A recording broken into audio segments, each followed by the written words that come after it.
With the NBA pre-draft lottery order set, it's finally time for me to do my 5th mock draft of the cycle.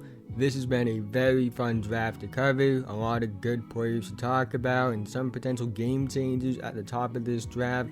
The order is interesting. Some teams were projected to pick this high, other teams weren't projected to pick anywhere close to this at the beginning of the season, but they underachieved. And there are teams that were projected to pick super high, but they really overachieved and ended up toward the bottom. And I think that makes the order interesting, especially considering what we thought the order would look like based off preseason predictions. This mock draft is fully based off what I would do, not what I think will happen. That will also be the case for my final 2 mock drafts of this cycle. So if you're wondering why a player you think should go super high ends up going lower, or a guy that you may have lower ends up going super high in this mock draft, just know I may be higher or lower on a prospect than the public consensus. With that being said, let's get into it.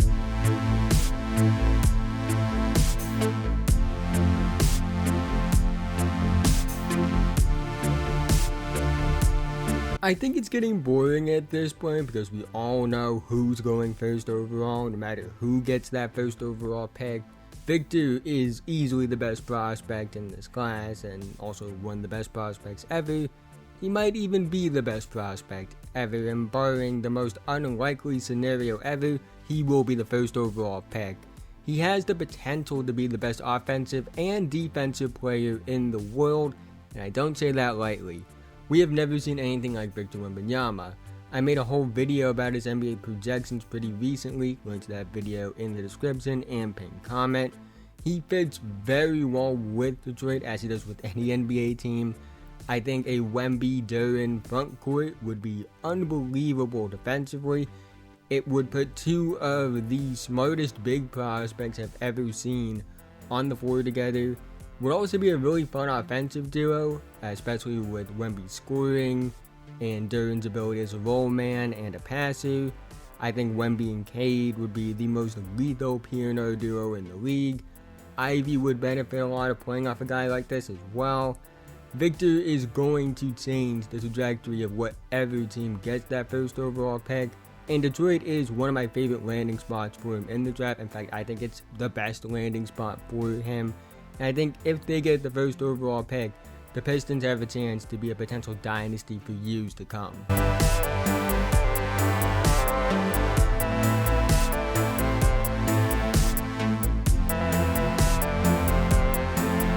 I know the public opinion on who the second best player in the draft is actually pretty split right now. But if you know me, you know Scoot Henderson is my number 2 player in this class, and the gap between him and the next tier of guys, like 3 through 6, is pretty big, to the point where I believe that whoever gets the second overall pick should just take him. He's one of the 4 best prospects I've ever evaluated. His combination of athleticism, feel for the game, instincts, and skill are rare. I think some people are starting to overthink this a little bit. I think it would be a mistake for any team to pass on him at pick 2. That's no disrespect to the other guys in this class, like Amen Thompson and Brandon Miller. That just speaks to how good I think Scoot is as a prospect and has been for years. With the Spurs, I think it would be an incredible fit. I like Trey Jones. I think he's one of the most underrated young guards in the league. But for as much as I like Trey Jones, he's not good enough to pass on Scoot Henderson, especially when Scoot would be the first pick in most other drafts. He's a primary creator. He's one of the 3 best players in this class in terms of legit franchise player upside. He would be the centerpiece of the Spurs rebuild moving forward. I think Keldon Johnson, Devin Vassell, and Jeremy Sohan would benefit from playing off a guard like this. It's a no-brainer pick for the Spurs to make at that second overall selection, and it's a no-brainer pick in my opinion for whoever gets that second overall pick.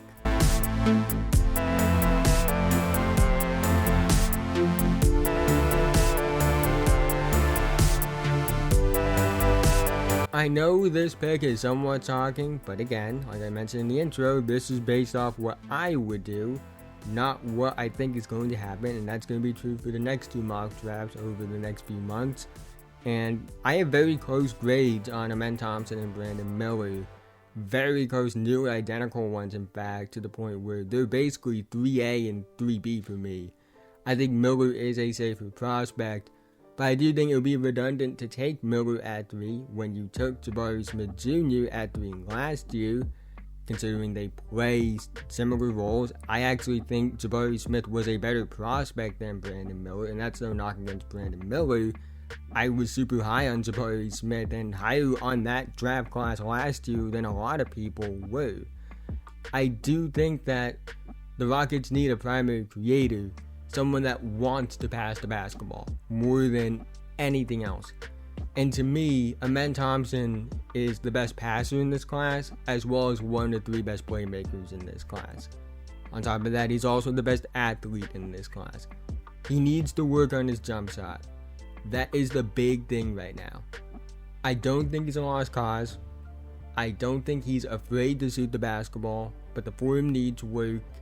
He has been working on it, and it's no guarantee he ever becomes a good shooter, but I think there's enough there to be optimistic about him improving as a shooter to take him because of everything else that he brings to the table.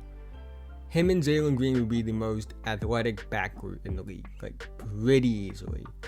And I do think there are risks when it comes to a man reaching its ceiling, but it's a risk worth taking because I think his playmaking and defense give him a much higher floor than he gets credit for. The Rockets need a guy who can run the offense, as well as someone with super high upside, and Amen is the player on the board that has the most potential. He's the other of those 2 other guys like Victor and Scoot among the franchise upside guys, in my opinion, in this class. And when you look at what he brings to the table, he brings what the Rockets need, defense and passing, and he has a super high ceiling. It's hard for me to pass on that at pick 3. I wouldn't be against the Rockets taking Miller at 3, despite what I said earlier. However, I do think if I had this pick, I would take that swing on the 6'7" freak athlete point guard that has legit primary creation upside and all defense upside.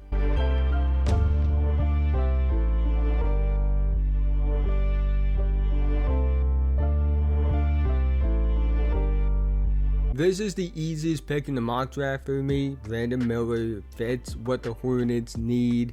He is, like, again, 3A, 3B for me on my board with Amen Thompson. And really, it's more about fit than it is about, who I think's better with those 2. I think Miller is the safer of the 2. I think Amen has the higher ceiling of the 2. I think Amen fits Houston better, and I think Miller fits Charlotte better. If Charlotte had the 3rd pick, Miller goes 3, and the Rockets would take Amen at 4. But, it's more about, again, I'm not saying one's like a lot better than the other. It's more about fit when it comes to why I have these 2 going where I have them going. Miller will slide right into that Hornets team and will produce immediately, especially getting to play off an elite playmaker like LaMelo Ball, who is one of the best playmakers in the world, and it would make Miller be in a position where he doesn't have to create like all the time, which would be great for his development. I think outside of Victor and Scoot, Miller has like the highest floor among like the top 5 guys in this class. A 6'9" wing that's an elite shooter and great POA defender at the very least. I have concerns about the handle and the finishing. The finishing did get better throughout the year. I will say that, like, where he started at the beginning of the year to the end of the year, it did get better. And I don't hold March Madness against him. He was not good in March Madness at all, but he was dealing with that groin injury, which should be factored in. And obviously, when you're playing hurt, you're not going to be able to play at your best. So, I did see some of those same concerns as I at the beginning of the year in terms of finishing during March Madness, but I do think injuries definitely played a factor in that. And those injuries started like in the middle of like the SEC tournament. But I think it's going to be good, but like, again, the handle and the finishing stuff, like, still not being great. it holds me back from comparing him to like Paul George, Jason Tatum, and Brandon Ingram, because those guys are great self-creators. But I think his vertical athleticism, shooting versatility, defense, and secondary passing are signs that he will be solid to good at the very least. I see very few outcomes where he doesn't work out in the league, and that's not to say he doesn't have upside either. I think he could be a star. I don't think, again, he has the upside of Victor, obviously, who I think could be legitimately the best player in the world if everything goes right. Scoot Henderson, I think, has like top 10 player potential. Amen Thompson has the potential to be one of the best two-way guards and playmakers in the league, in my opinion. But Miller can be like a Rashard Lewis, who's a very good player when he was playing in like the 2000s and 90s, where, like, again, 6'10", great shooter, ahead of his time, great athlete, good defender, things like that. I think when you're talking about rookie projections for Brandon Miller, what we saw from Trey Murphy this season could be what Brandon Miller did this season. Now, I think that Murphy is a better athlete than Miller, but I see similarities in those ceiling floor projections as far as role and upside. I think Trey Murphy could be a starter in this league. I think Brandon Miller could be a starter in this league. He's a top 5 lock for me right now, even though I am a little bit lower on him than consensus. I think he's low risk, decently high reward as a prospect. I just don't think he's a top 2 guy in this class. But at the end of the day, this would be a great pick for the Hornets. You get a contributor at the very least, and someone that could legitimately be like your second or third star in a few years.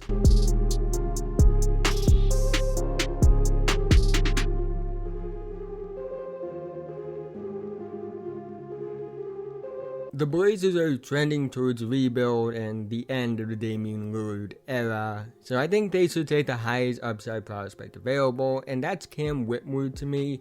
Whitmore is my number 5 player in this draft. He's the best power athlete in this class, has a high motor, has shot creation intangibles, he's growing as a shooter, great rebounder for a wing forward, best second jump in this class, and one of the best second jumps I've ever seen. What I mean by that is his ability to jump, get to the ground, and then get back up again is like second to none in this class. And again, I think it might be like the best ever, at least for a one-done prospect. High defensive upside, and also one of the youngest players in the class. Whitmore has legit all-star potential. I actually think his ceiling is a little bit higher than Brandon Miller's, but his floor is a lot lower than Brandon Miller's. Because I think, again, I don't think like Whitmore is like the super low floor prospect, but I think Miller is just that higher of a forward prospect. I think that Whitmore could be like borderline All-NBA even if everything goes right. You can't teach his physical gifts and athleticism at that young of an age, and when you combine that with the skills he has and potential to grow, it's a pick worth taking in the top 5 in my opinion.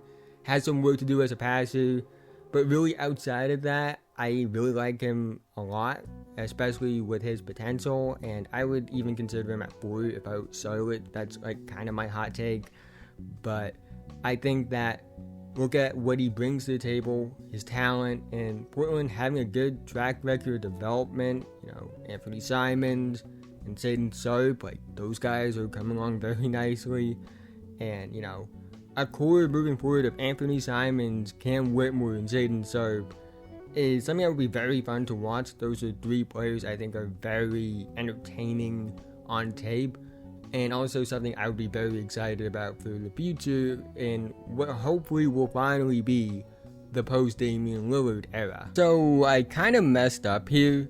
The Magic actually have the 6th best odds, and it's the Wizards and the Pacers who are fighting for the 7 and 8 odds right now.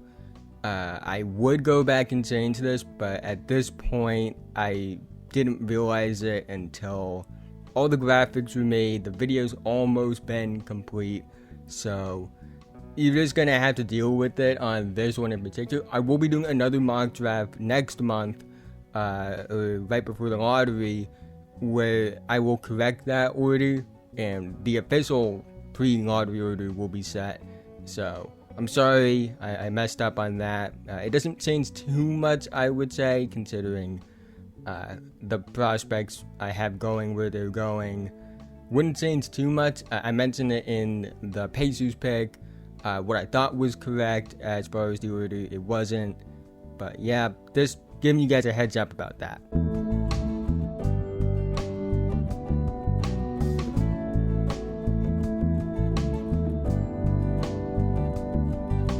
The Pacers would be a playing team right now if Halliburton didn't deal with injuries, so I think they're closer to reaching a playoff level than most do. And Jarvis Walker is one of the players outside that top 3 to 4 that I'm most confident in working out in the league.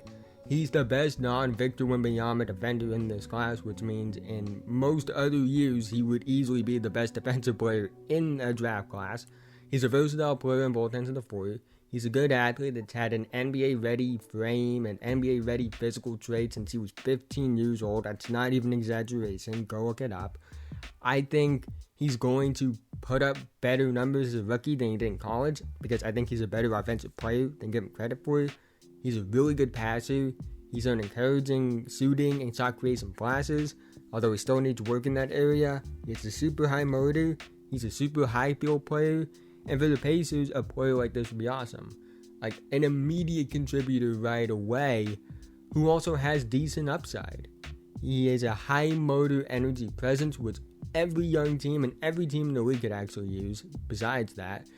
And when you add his versatility on both ends of the floor and put that with a core of Halliburton, Mathurin, and Nembhard, you get a very, very promising young core in my opinion, and something I would keep an eye on for years to come as these players develop.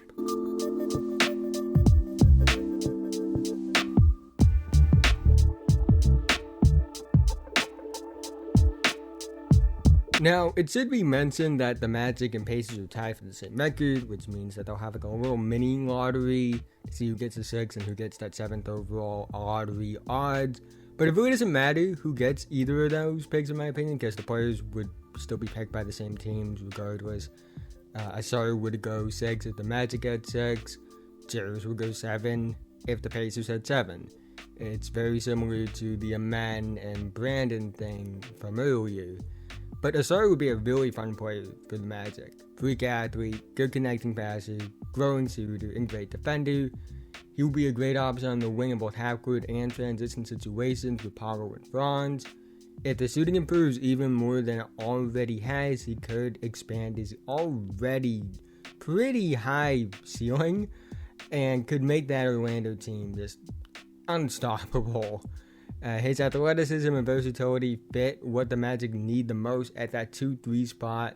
I think he would work well with Markelle Fultz. Defensively, he would be an incredible duo on the wing with Franz Wagner. This pick just makes too much sense, and I hope the Magic get one of the Thompson twins, because it makes just too much sense for the Magic to take one of the Thompson twins.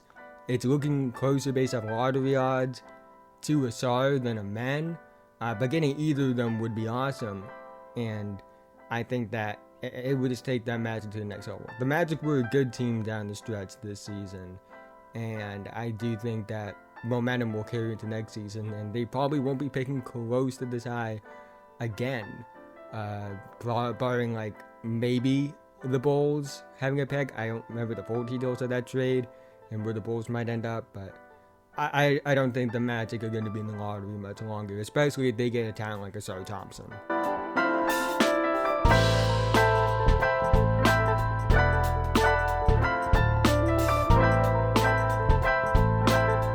I don't know what the Wizards are going to do in the draft in real life, but I would take Grady Dick if I was them. He's one of the best shooters in the draft. He has more on-ball creation upside than people give him credit for. Better athlete than people think. He has on and off ball versatility. Super high floor with a decently high ceiling as a 6'7" scoring wing. I know Corey Kispert showed promise in year 2 and was actually pretty good, but Grady Dick is just a higher version of what Kispert is in terms of upside. He will have a role immediately because of his skill set, although I would say he's not a good defender at all. That's his real flaw as a prospect. But regardless of that, if you can get a 6'7" wing that can play on and off the ball and be an elite shooter, you take that at pick 9. Again, I don't know what the Wizards will do at pick 9. They're a wild card. They don't have a great track record of drafting recently. But this is what I would do if I got that pick.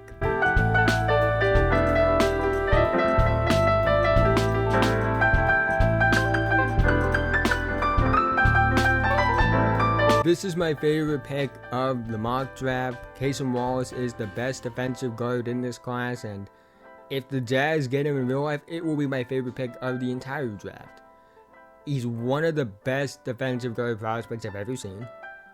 Again, easily the best defensive guard prospect in this class, and arguably the best one-and-done defensive guard prospect ever. He has unreal defensive instincts.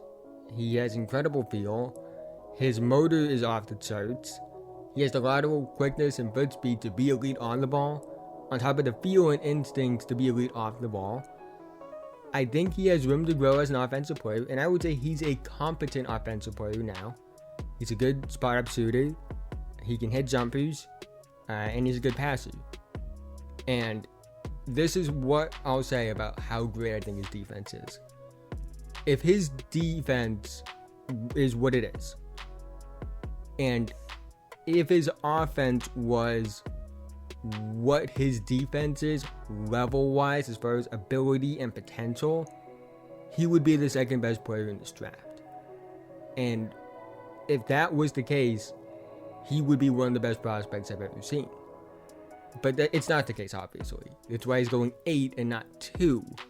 I think he could be a competent offensive player and an all-defense level guy that makes like a high impact like right away. I'm very confident in him being a great player in this league.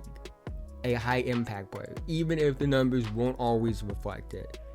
I think being mentored by Chris Dunn, who the Jazz recently signed to a long-term extension following his resurgence, because he's been incredible since the Jazz picked him up, I think that could do wonders for Cason Wallace. Say what you want about Chris Dunn in his NBA career, but he's one of the smartest defensive guards in the NBA and has multiple levels of experience, like college, NBA, G League. That type of player is a great mentor to have. I don't know if Wallace will go top 10 in the real draft. I know he wasn't on the top 10 list that I made a while back as far as my big board. But if I were to make that video now, he would easily be top 10. Especially after watching more tape on him. He is extremely high floor as a prospect. And he has room to grow on offense and is already pretty solid. I think that's something that would benefit this Jazz team in the short term and the long term.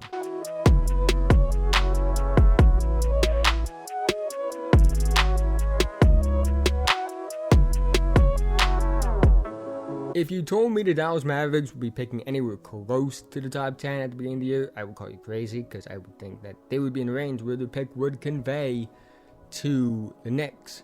But here we are, and Taylor Hendricks would be an awesome pick for them at pick 10. It makes so much sense for them.